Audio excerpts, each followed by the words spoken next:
Good evening and welcome to New York Metro Weather's long-range forecast discussion. It's December 11, 2012. A lot of things going down in the meteorological community, and changes are upon us. Winter is on the way, and we have a lot to talk about as far as December goes and the pattern change that's occurring and the upcoming threats for snow and or not threats for snow, depending on how you look at it. So we've got a lot to talk about. We're going to start off with a short-term threat. This is a system that a few people have emailed us and they're asking about for Wednesday and Thursday.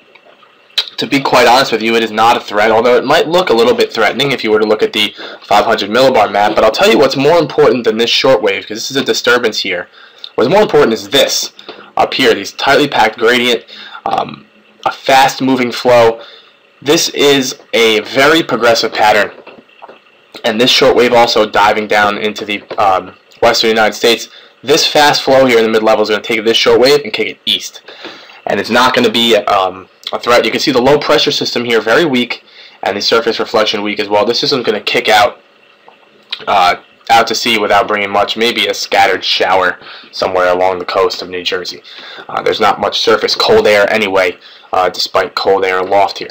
We'll take a look at the pattern hemispherically, and it's a warm run right now across the eastern United States. Trough on the west coast, the ridging, the high latitude blocking up near the pole is all on the other side of the pole, Scandinavian ridge, a vortex here over the North Atlantic, but all in all, a ridge over the eastern U.S., which is somewhat suppressed by this feature here, this block starting to build in over Greenland. And this is something that we talked about in our last video. This is going to become a major feature, and it's going to become a feature that eventually helps to kick off a pattern change.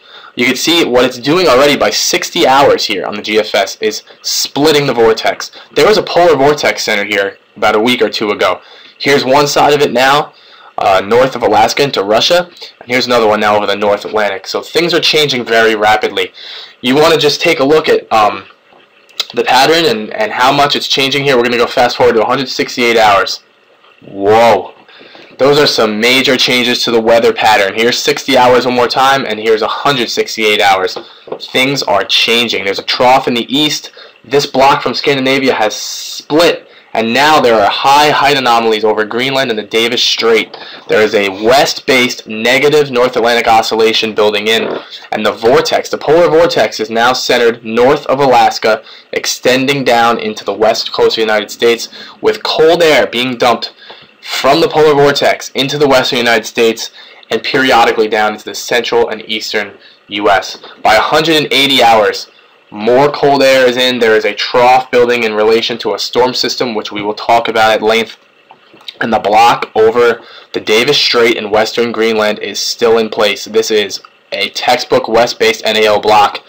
And although the western coast of the United States is not textbook for snowstorms and cold in the east with a negative PNA, meaning there is a trough on the west coast, actually in this frame extending into the Gulf of Alaska, this west-based negative NAO means there will not be a ridge on the east coast of the United States. The southeast ridge will be suppressed by this blocking if it does come to fruition. So 180 hours out.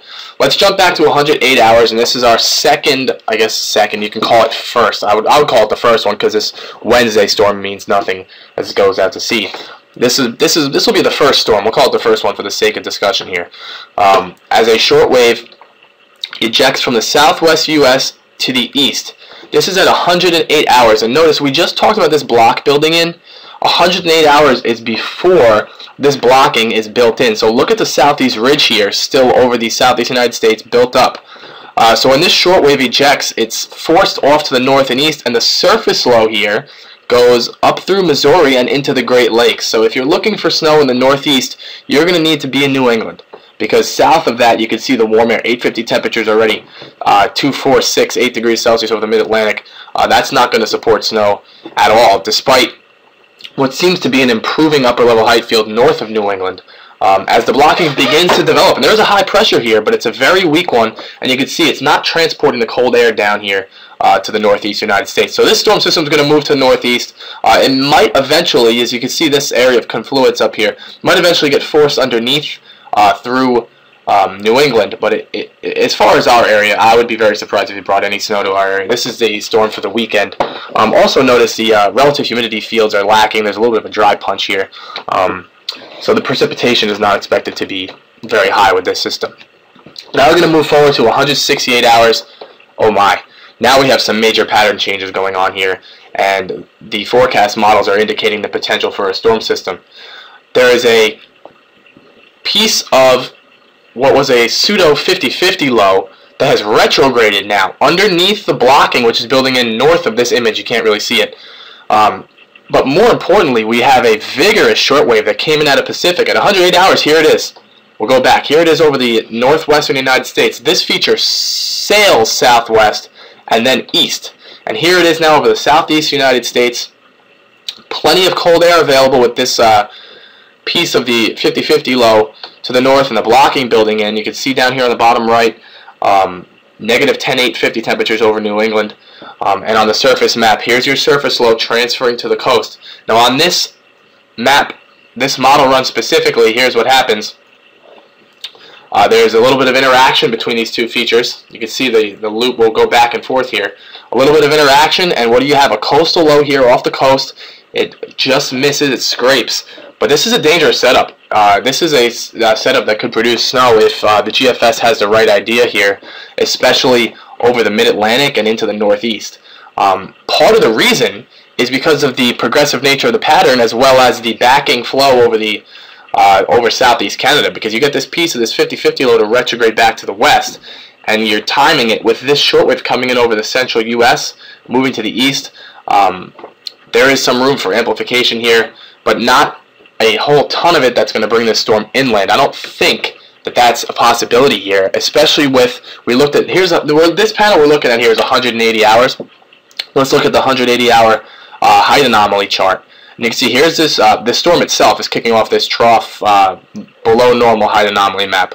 But to the north here, over western Greenland and the Davis Strait, this is above normal height anomalies, and that's why this storm is not being shown on the models to move to the north and west, because this is a vigorous trough, and as it comes in, it has that look with the primary low here. Let's go back here for 1 second. With the primary low here over the Tennessee Valley, that it wants to try and go inland even further west than this, but it cannot. It cannot. If this blocking does build in as the models are indicating, it cannot do that. Take a look here on the bottom right of this image. These are closed off at 528 decameters. Some of the GFS ensembles have very strong storm systems as they're cutting off the upper level low as it moves through. You can see the operational didn't even have that. This is the 540 contour. So this storm system missed off the coast on the operational. Some of the other ones, the GFS ensemble members have stronger storms. So we're going to keep an eye on this one. This is the one to watch. This is the middle of next week. About a week's time from now, 174, 180 hours out. The storms prior to that could provide light snow inland, light snow mix, possibly slop. But as far as general impact, they will be laughers. I don't see any winter weather threat with those. But with this storm system coming up next week, this is the one to watch. And it may not happen. We're still very far in advance. But as far as the pattern changing and that kind of stuff, this is the one that we have our eyes on the middle of next week. And then potentially beyond that, the pattern looks to remain stormy. So, New York Metro weather people, what is kicking off the pattern change? That's what we've been asked. Here's our first culprit. This is the MJO tropical forcing.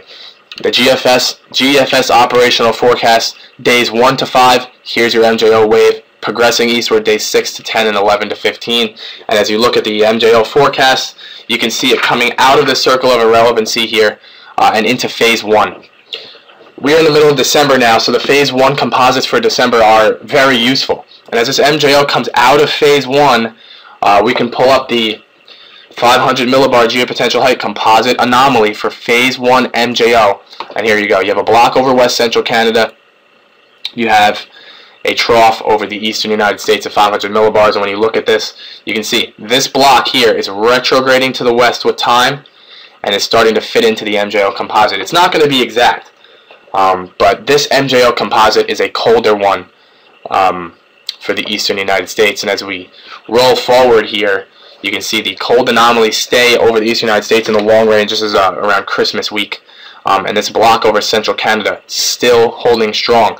So long as this block is here over central Canada, it's going to be very hard to get storms to cut to our north and west and provide us with warm air and rain. One thing that is a little bit of a concern, at least through the end of December, is, concern as far as if you're looking for snow, is getting cold air down into our area. That might be a little bit harder to do to get surface cold because of displacement of the polar vortex. Despite how cold it might be, by the time the air is transported through British Columbia down to the western U.S. and to the central U.S., the air mass will have modified significantly, so you're not going to be getting Arctic air anytime soon with this pattern, with this blocking this in above normal height anomalies in the central United States. But that doesn't mean you can't get snow. So looking through the long range and what's kicking off this pattern change, we're going to draw on a little bit of research that was done very recently by a good friend of ours, DT over at WX Risk, who did some tremendous research with the QBO. The QBO, without getting into too much detail, is a variable wind, the high levels of the atmosphere, and the values of the QBO can bring you to very revealing analogs. The QBO varies from west to east winds over a 25 to 28 month period, I believe it is. But using the analogs with the QBO and the wind shifts and the values of the QBO can bring you to amazing conclusions about the weather pattern. And Dave at WX Risk just brought, the research was incredible, and we figured it's very important to share it with you and show you a little bit of what goes into long-range forecasting.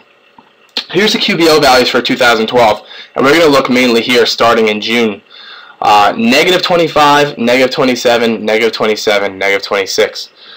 All through the summer, for 4 months straight, the QBO was negative 25 or below. That is not a common occurrence. That is pretty rare. And then now recently, October, November, the QBO, as you see, has begun to rise. Negative 24.5, negative 18.5 in November, and the December value we don't get until the beginning of January. As we just said, this year's QBO was strongly negative for several months. June to September, the QBO was below negative 25. And recently, we saw the QBO rise to negative 24.51 in October, and November 18.95. And as we just said, although this is not a huge dramatic rise, it seems to be rising towards negative 15 and eventually negative 10 and eventually neutral. And whenever you see changes like this in the quasi-binaural winds, it is a decent indicator of a pattern change occurring in the atmosphere. Now, using this data set, we can search through, and we did, and Dave did as well in his video, to find the top analog years using the ENSO state as well with the neutral for this. And there's only 4 of them. There's only 4 of them. And they are 2003, 1984, 1979, and 1970 in December. And here they are here on the left side. Now this is amazing. Here's the December QBO analog pattern. There's a ridge from the central U.S. to the east. There's a huge vortex over western Canada, north of Alaska, that extends down to the west coast of the United States. A ridge trying to poke towards the Aleutians, and a Scandinavian ridge. That's the pattern. Here's the current pattern. There's a ridge over the eastern United States. There's a trough over the western U.S. It extends up north of Alaska into western Canada. There's a ridge over Scandinavia, and there's a ridge over the Aleutians trying to poke towards Alaska. That's the pattern. There it is. It's the current pattern. And look towards the January QBO analogs as you roll forward those exact 4 years, and here are some major changes. And we're seeing them already on the model guidance. There's a big block over Greenland, the Davis Strait. The negative height anomalies over the west coast and Alaska, this is now a positive PNA. There's a ridge over Alaska, into Russia, into the Gulf of Alaska, and negative height anomalies over the North Atlantic extending down to Newfoundland and all of the northern tier of the United States.